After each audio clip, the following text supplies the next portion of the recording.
bi sakal da spodelam so vas deka slidio tekst reka pištolot napolneco omraza i vonego zborom za antizapadnata propagandistička bratija koja znajme deka je prebogata, ne znaj koliko pari ima, no zato vodi trol fabriki vo koji rabotната sila je prilično nisko platena. So jeftino platena rabotna sila, se vodat seriozni trol fabriki, a se razbira tije se poddržani, sakale ne sakale, od jedna armija korisni idioti, kako što gi vikaše Lenin na vremeto, oni je koji ne majki dovoljno informaciji sepak podržuvat odredena kauza bez da znat što točno sušnost podržuvat. Lenin se pripišува дека je njegov izrazot, međutim se razbira дека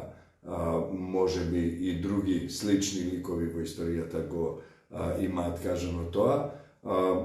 pred ili posle njego. Kako i da je, imame jedna seriozna reakcija, no za sreća, neli po avtorot, reakcijata, pozitivната reakcija je nesporedljivo по-голема и по-драгоцена се разбира, сепак проби тој податок до јавноста, луѓето веќе коментираат, го читале досега колку што разбрав, или пак од вчера вечерта податокот дека над 60.000 луѓе го виделе, десетици и десетици го споделиле. Како и да е, имаме тука една многу интересна реакција, а тоа е замена на тезите, кога се разговара, обично се држи човек до темата, меѓутоа со замена на тезите се избегнува непријатниот одговор кој се бара по однос на некоја тема. Така имаме ситуации во кои се коментира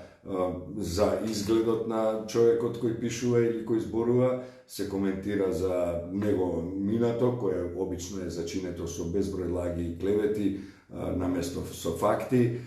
Исто така се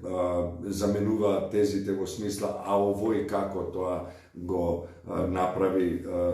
со намера да се избегне исто така таа тема и да се насочи дискусијата во друга тема. Ха-ха-ха е многу чест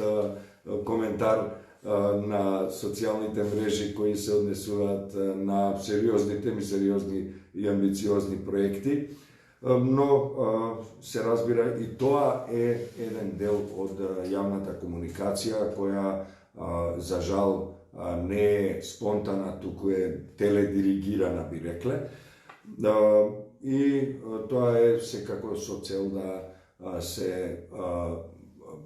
наметнат други теми, да се наметне атмосфера која не е соодветна на реалноста, туку која одговара на одредени политички кругови и се разбира да се подкопа довербата меѓу заедниците, довербата на граѓанките и граѓаните во институциите и да се развие страв, да се внесе страв, несигурност, поделби, затоа што кога луѓето се поделени, уплашени, затворени во себе, тогаш најлесно се манипулира со нив во политиката. Има и други примери кои ги давам и споредби кои ги давам во текстот Пиштол наполнецо омраза и се надевам дека ќе успеам да го објавам до крајот на ова попладне и со тоа ќе ви посакам пријатни вечерни мигови на читање, се разбира и на коментирање. Исто така обрнете внимание на говорот на омразата кој потоа се развива. Колку е подобар текстот, толку повеќе говор на омраза има, што е многу интересно. Луѓето во одредени политички партии, добро знаете за кои зборувам, воопшто не се кријат, тоа се функционери на политички партии кои имаат дури своји места во парламентот, а кои воопшто не се ограничуваат себе си, не се воздржуваат од див говор на омраза, од вулгарности кои се крајно непристојни, крајно невкусни за било кого, а камоли за партија која има своји представници во парламентот. Впрочем, Зошто и да должиме во овој дел, затоа што тие само го следат примерот на својот лидер,